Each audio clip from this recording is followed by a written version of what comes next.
Para esta siguiente parte vamos a analizar específicamente el tipo de diagrama de fases denominado binario isomorfo, particularmente para aleaciones.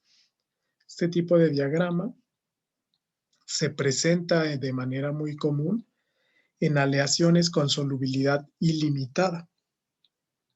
Un ejemplo es el latón, que es una aleación cobre-níquel que puede ser soluble en todas las composiciones de cobre y todas las composiciones de níquel. Vamos a analizar una serie de aspectos teóricos. Inicialmente vamos a recordar la nomenclatura de nuevo.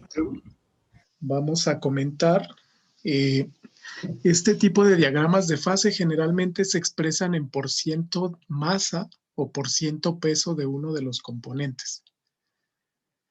Vamos a definir fracción masa del componente I denotada XI como la masa de ese componente entre la masa total de la aleación. El % masa o peso de ese componente va a ser esa fracción multiplicada por 100. De manera similar, la fracción mol del componente I, denotada YI, va a ser el número de moles de ese componente entre la cantidad de moles totales de esa aleación. El % mol, por ende, de ese componente va a ser su fracción molar multiplicada por 100. Además, el número de moles se puede relacionar con la masa utilizando la masa molecular del componente. Número de moles, por definición, es la masa de ese componente dividida por la masa molecular del componente I, que podemos leer de la tabla periódica. A su vez, esta expresión de % atómico también se puede generalizar. % atómico y % mol numéricamente son iguales. Es igual al % en masa de ese componente entre su masa molecular, entre la sumatoria del % masa entre la masa molar. Esto en realidad es lo mismo que la fracción molar por 100. De la siguiente manera, aquí tendríamos en el numerador número de moles del componente I entre número de moles totales. Inicialmente vamos a definir para qué nos sirven los diagramas de fases en ingeniería de materiales. Inicialmente nos sirve para el diseño de procesos. Se comenta que los elementos de partida convenientes para una síntesis o un proceso, así como las condiciones necesarias para su realización, se pueden determinar a partir de un diagrama de fases. En realidad explica el comportamiento físico de una aleación. Además, podemos determinar la proporción y naturaleza de las fases que componen las composiciones intermedias y finales del producto.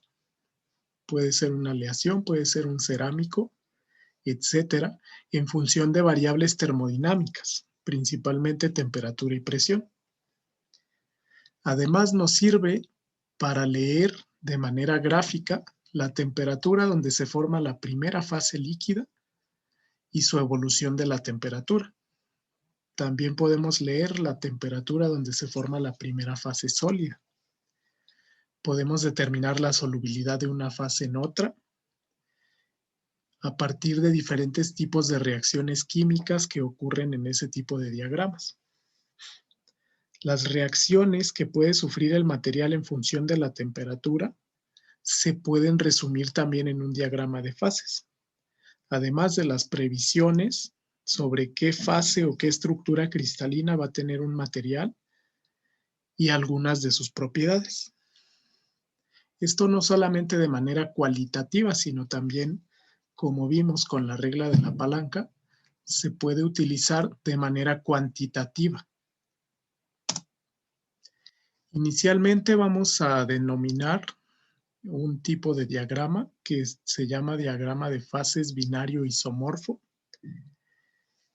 que proviene del análisis del comportamiento de las fases a diferentes temperaturas. Vamos a generalizar primero En este diagrama es un diagrama termodinámico que aplica para cualquier material. En este diagrama, que es un diagrama temperatura-presión, el eje Y es presión, el eje X es temperatura, se están representando las fases cristalinas y estados de agregación que puede tener un material de manera general. A presiones relativamente altas y temperaturas bajas, esta zona roja representa una zona donde el material existe en estado sólido.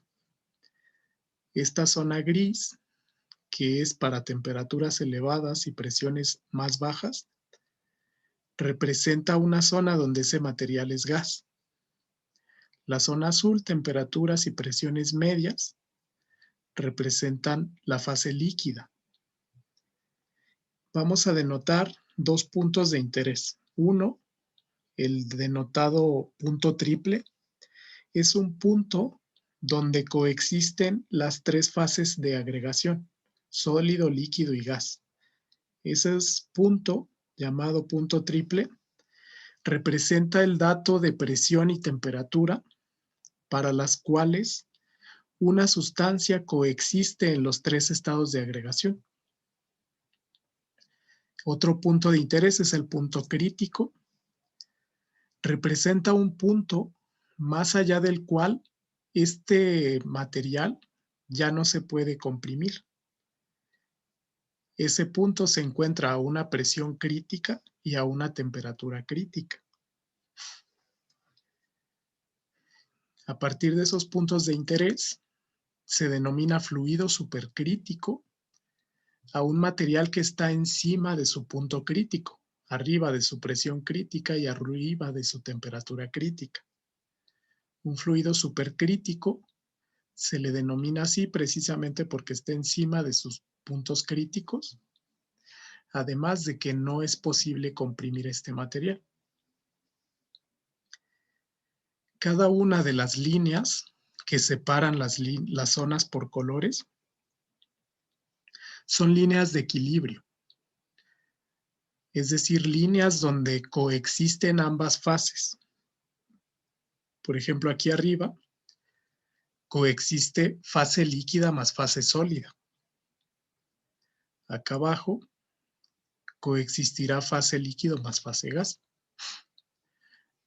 Este tipo de diagramas en termodinámica es útil para poder representar cambios de estado. Si observamos este proceso desde el punto A hacia el punto B, es un proceso que se está llevando a presión constante. Este es un proceso de ebullición, donde partiendo del punto A a una presión, se aumenta la temperatura moviéndonos hacia la derecha, llegando a un punto final B. Notamos que aquí hubo cambio de fase, nos movimos de una zona de fase líquida a una zona de fase gas. Este tipo de diagramas de fases en termodinámica es muy común para el estudio de sistemas conociendo las presiones y temperaturas.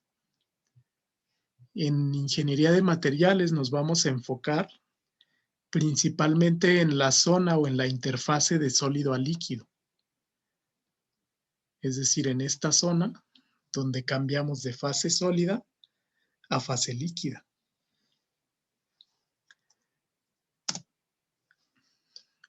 Este ejemplo es un diagrama de fases, como hemos comentado, denotado binario isomorfo. Específicamente este diagrama de fases ya lo hemos utilizado, es un diagrama cobre-níquel, en donde en el eje X se representa el porciento peso de níquel, el eje Y representa la temperatura. Entonces se representa de 0 a 100 en incrementos de 10 en 10 la composición en porciento peso de níquel. Profe, Sí, tengo una duda. No sé si lo hayan preguntado desde un inicio, pero ¿por qué no utilizamos temperaturas absolutas? Es común utilizar temperaturas en grados Celsius o en grados Fahrenheit porque únicamente estamos leyendo ese valor puntual de la temperatura. Ya si utilizamos un modelo termodinámico como la ecuación de Arrhenius o la ecuación general de estado de los gases ideales, sí es posible utilizar la temperatura en escala absoluta.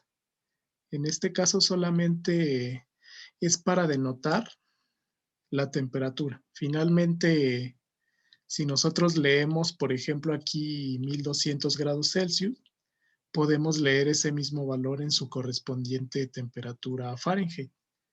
Aquí se utiliza así porque en el estudio de aleaciones es más común utilizar temperaturas en escala Celsius o Fahrenheit. Esa es la razón. Gracias, profe. Sí, por nada. Muy bien. Entonces, como les comentaba,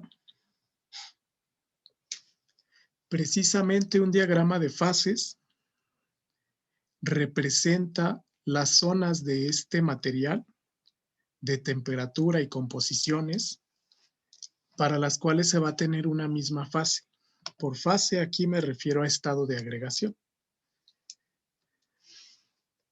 Es común en este sistema de diagrama binario isomorfo que se forme una fase líquida y una única fase sólida. Las características de este tipo de sistemas binario isomorfo es que los dos componentes deben presentar solubilidad ilimitada, es decir, son solubles en todas las composiciones de ambos componentes. Además, no hay reacciones químicas. Como ya hemos comentado, las reacciones pueden ser transformaciones de fases, de líquido en fases sólidas diferentes, por ejemplo. En un diagrama isomorfo no se tienen reacciones químicas, además de que no hay precipitaciones, precisamente porque la solubilidad entre ambos componentes es ilimitada. Solo se forma una fase sólida y una fase líquida. La fase sólida para este diagrama la vamos a llamar alfa, la fase líquida L.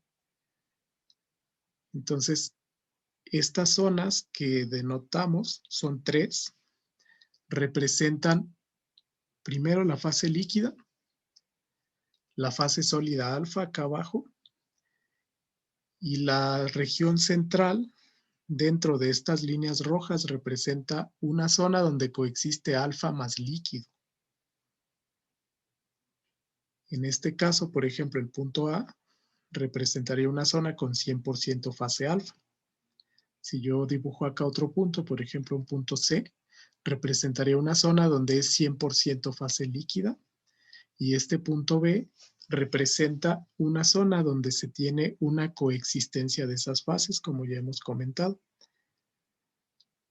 Esta línea superior que divide la fase líquida se llama línea de líquidos, que ya hemos comentado que encima de esta línea se tiene 100% fase líquida. Debajo tenemos la línea sólidos, debajo de la cual se tendrá completamente la aleación en fase sólida.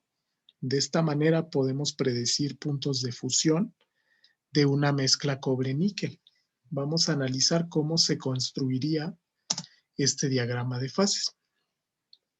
Inicialmente este diagrama de fases tiene restricciones para aleaciones con solubilidad ilimitada.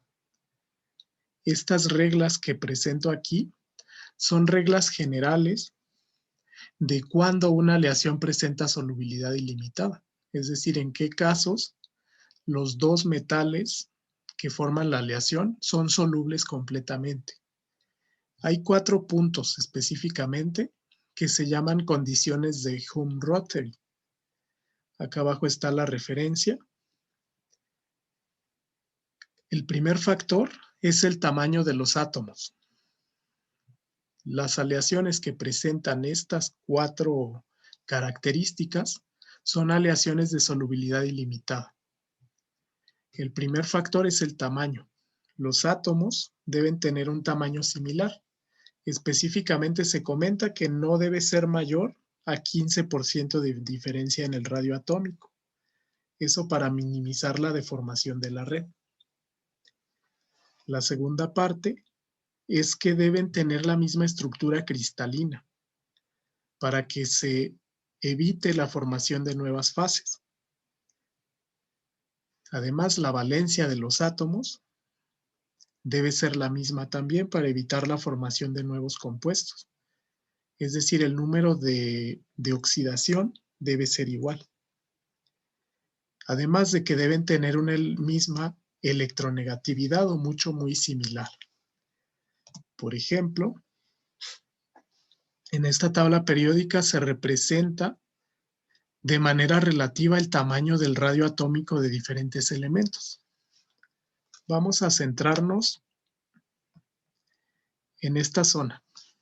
Los átomos color azul representan metales de transición, que son los elementos químicos que más comúnmente forman aleaciones.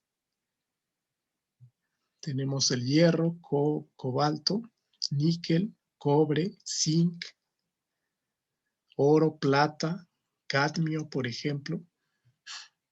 Noten, en nuestro ejemplo estamos analizando latón, que es una aleación cobre, específicamente con níquel. Ok, no, cobre, zinc es latón. Estamos analizando cobre-níquel. Noten que el tamaño relativo entre estos componentes, entre estos elementos, es muy similar. Prácticamente sus radios atómicos son iguales, por lo que pueden formar aleaciones sustitucionales entre sí. Pasa lo mismo, por ejemplo, con aleaciones oro-plata, con aleaciones cobre-níquel, cobre-zinc, incluso vamos a buscar otro tipo de aleación, es la aleación intersticial. Noten, por ejemplo, el tamaño del hierro, que está aquí, comparado con el átomo de carbono que está acá. Noten que la diferencia en tamaños es muy grande. Debido a eso, en un acero solo se forman aleaciones intersticiales y no sustitucionales. Los aceros no tienen solubilidad ilimitada, realmente existe un porcentaje que es el límite de solubilidad de carbono en hierro. Ese porcentaje lo vamos a analizar más adelante, es de 6.6% de carbono. Vamos a analizar por ahora aleaciones de solubilidad ilimitada que forman un diagrama de fases binario isomorfo, que principalmente es la aleación cobre-níquel. También la aleación oro-plata puede formar una aleación con solubilidad ilimitada. Esas son las reglas de Hume-Rothery que nos sirven precisamente para determinar cuándo se va a formar una aleación con solubilidad ilimitada. Y si se forma una aleación con solubilidad ilimitada, va a formar un diagrama de fases isomorfo. En el caso, por ejemplo, de cobre-níquel, también tienen electronegatividad similar y tienen la misma estructura cristalina. Y a su vez pueden tener la misma valencia. Entonces, debido a que están muy próximos en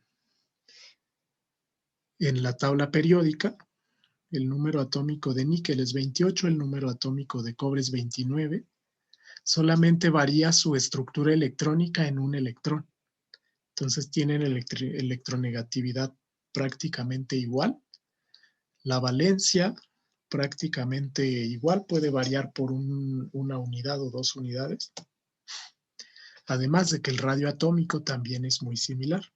Por eso la aleación cobre-níquel forma precisamente aleaciones con solubilidad ilimitada. Vamos a analizar cómo se podrían construir los diagramas de fases. Un diagrama de fases se construye de manera experimental, de la siguiente manera. Recordemos la solidificación de metales. Inicialmente, este gráfico de la izquierda representa un proceso de enfriamiento de la solidificación de una aleación. Comentamos que para formar aleaciones, el método más común es por solidificación. Se funden las aleaciones, se funden los metales de manera independiente, se mezclan en un molde y se enfrían. Esta curva representa la línea de enfriamiento. La temperatura inicial está acá arriba. Posteriormente enfriamos esa mezcla. La solidificación, el cambio de estado se lleva a temperatura constante. Esta línea verde representa la temperatura de fusión del material, que es la misma temperatura de solidificación. Entonces, durante esta etapa, representada por la línea verde, ocurre el cambio de fase. Tenemos arriba de esta temperatura una zona líquida, debajo de esta temperatura una zona sólida completamente. Lo que sucede es que en esa zona la solidificación ocurre de manera gradual. Es decir, en el líquido, si comenzamos en fase líquida y lo comenzamos a enfriar, se forman pequeños cristales o puntos de nucleación que van creciendo a lo largo del tiempo. Van creciendo hasta que eventualmente toda la fase líquida se convierte en fase sólida, formando lo que llamamos los bordes de grano. Entonces, si quisiéramos construir un diagrama de fases de una aleación cobre-níquel, lo que se hace es hacerlo de manera experimental. Tomar primero los metales puros, cobre puro y níquel puro, solidificarlo y registrar a qué temperatura se terminó de solidificar completamente. En el caso de cobre puro y níquel puro, tenemos este comportamiento. La solidificación se lleva a temperatura constante. Para cobre puro, por ejemplo, el punto desde A hasta B representa la temperatura de fusión del cobre puro, que de acuerdo al diagrama de fases nosotros lo pudimos leer y es aproximadamente 1085. Para el níquel puro ocurre lo mismo. La temperatura de fusión, el cambio de fase se lleva a cabo a temperatura constante. Sin embargo, si construyéramos aleaciones con cantidades variables de cobre y de níquel, notaríamos que la temperatura a la cual cambia de fase no es constante, sino que es una pendiente. Aquí, por ejemplo, del punto L1 a S1, no es una temperatura constante, sino que dentro de este rango se está llevando a cabo este proceso de solidificación. Entonces, lo que se hace es hacer de manera experimental estas repeticiones, construir estas aleaciones con cantidades variables de níquel y de cobre para poder registrar esos cambios y construir el diagrama de fases. Por ejemplo, en este diagrama de fases vamos a marcar cada uno de estos puntos. Inicialmente, para cobre puro, estamos en este punto de la izquierda. Ese punto, la temperatura de fusión de cobre puro, es 1085, el punto entre A y B. La temperatura de fusión de níquel puro es 1453. Entonces estaríamos más o menos aquí. Esta es la temperatura de fusión de cobre puro, es decir, 0% níquel, 100% cobre.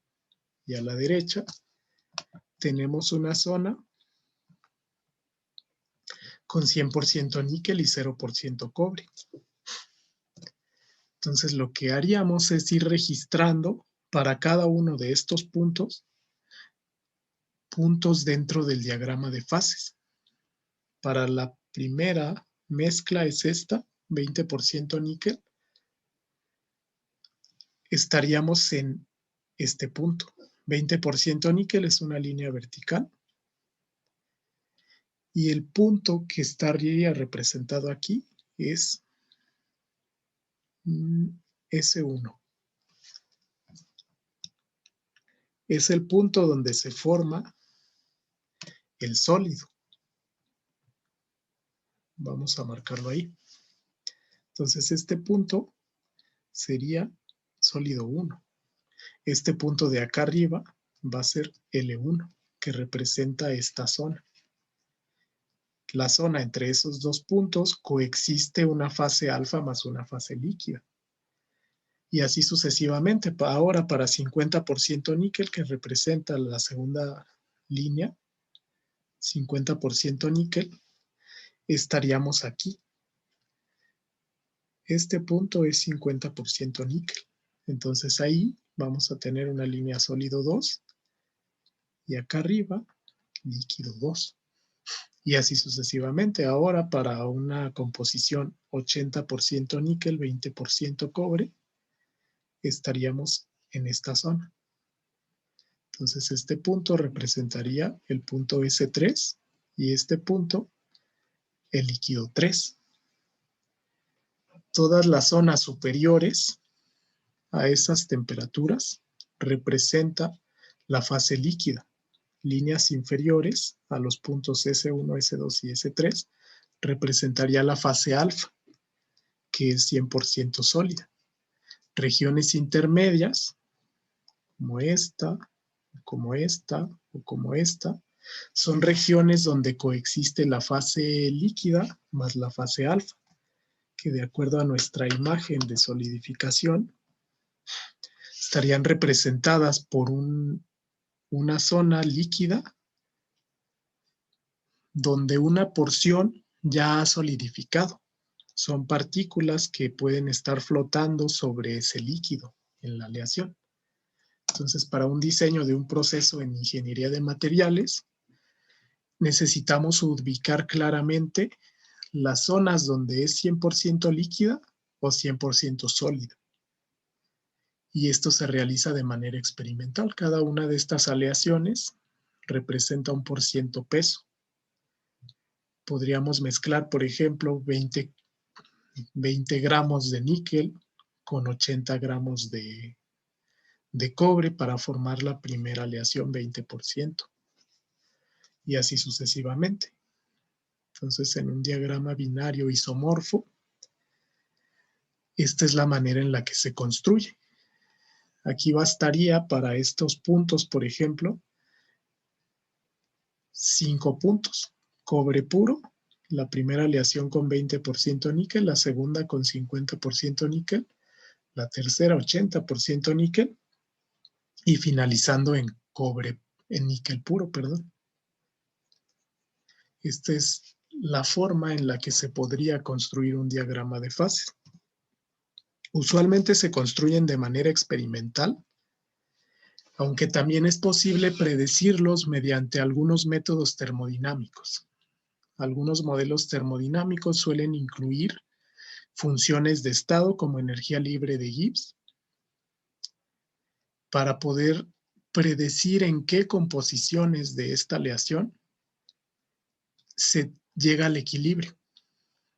Todos los puntos que caen en la línea líquidos y la línea sólidos se dice que son puntos de equilibrio, donde está en equilibrio la fase líquida y la fase sólida. En el caso de que se fuera a construir por medio de un diagrama, de un método termodinámico, se utiliza una función de estado que se llama energía libre de Gibbs. En el equilibrio, precisamente los puntos donde caen en la línea líquidos o en la línea sólidos, el cambio de energía libre de Gibbs es igual a 0. Por definición, la energía libre de Gibbs se calcula como la entalpía menos la temperatura absoluta por la entropía. Esa es otra forma de construirlo. Suelen ser modelos complejos, por lo que usualmente se prefiere la construcción por medio de repeticiones experimentales. Esas son las dos formas de construcción de un diagrama de fases binario isomorfo.